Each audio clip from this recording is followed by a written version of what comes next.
Why is it so much easier to clean your room when someone else is sitting nearby? Or to study when you're on Zoom with a friend, even if you're not talking to each other? It's not a fluke. It's actually a legit strategy called body doubling. And it's a game changer if you have ADHD. Hi, I'm Amy, ADHD coach and behavior analyst. And in this video, we're going to dive into why this deceptively simple technique works and how to set it up, what to do during a session, and how to make the most of it using tools from the real life, using tools that we use every day in our college ADHD coaching.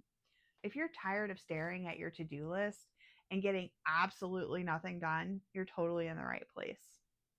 So, what is body doubling? It sounds a little weird.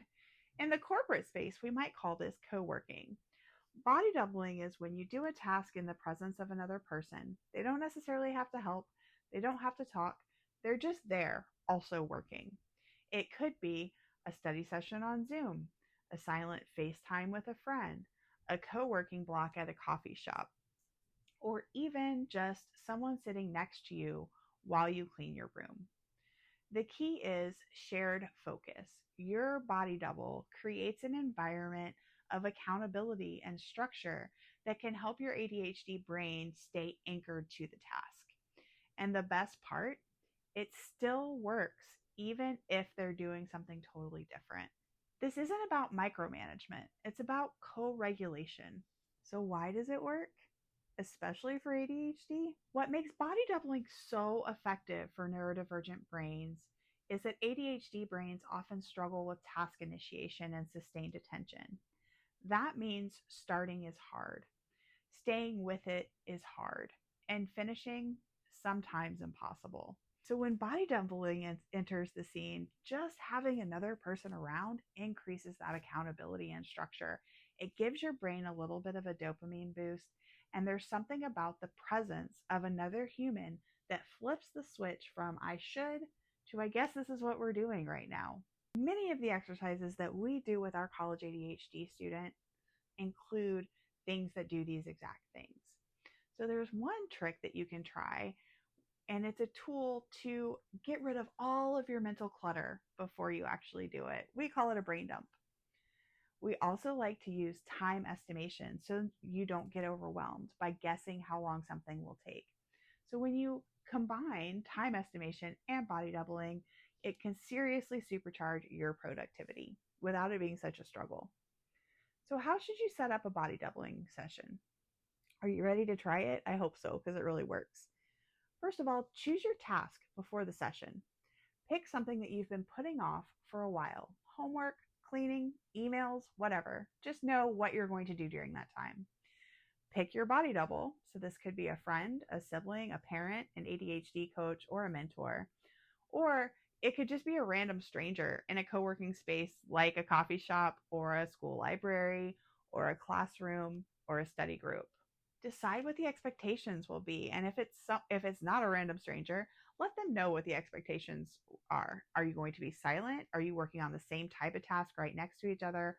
Are you going to stop at specific times during the session? For instance, are you going to do 10 to 20 minute blocks and then take a couple minute break? Just set the expectations. Use a planning tool. So helping yourself to visualize what you're actually doing will help. So have a planner or a list or something that you're trying to accomplish during the session and check it off as you go. Keep it simple because the goal isn't a perfect plan. It's about just getting started and making some headway on those things that you need to do. So what do you do during a body doubling session?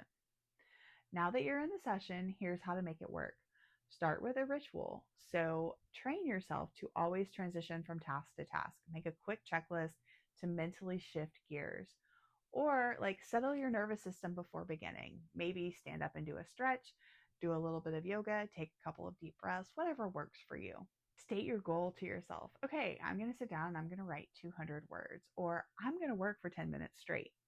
Sometimes I find just separating the task from the outcome actually helps you get it done. So I'm going to work on this for 10 minutes can be the goal versus I have to finish this whole entire paper. Celebrate progress, even if it's small. You can actually like celebrate, okay, I did 10 minutes without even stopping. I can do another 10 minutes, but keep that dopamine flowing to your brain. You can even, if you wanted to, go live on TikTok and body double with all of your friends. Some common pitfalls and how to fix them. You get chatty and you don't work. The fix: just set a timer for quiet blocks, chat during the breaks, and have some self-restraint. Your body double isn't a good fit is another pitfall. Just try someone else. You want a calm present, not you want a calm presence, not pressure. Pitfall 3: you finish, but then you crash afterwards. You might be trying to do too much, so definitely use the brain dump ahead of time and then make small progress, allowing yourself to take enough time and space to be realistic about what you accomplish on your list. So let's recap.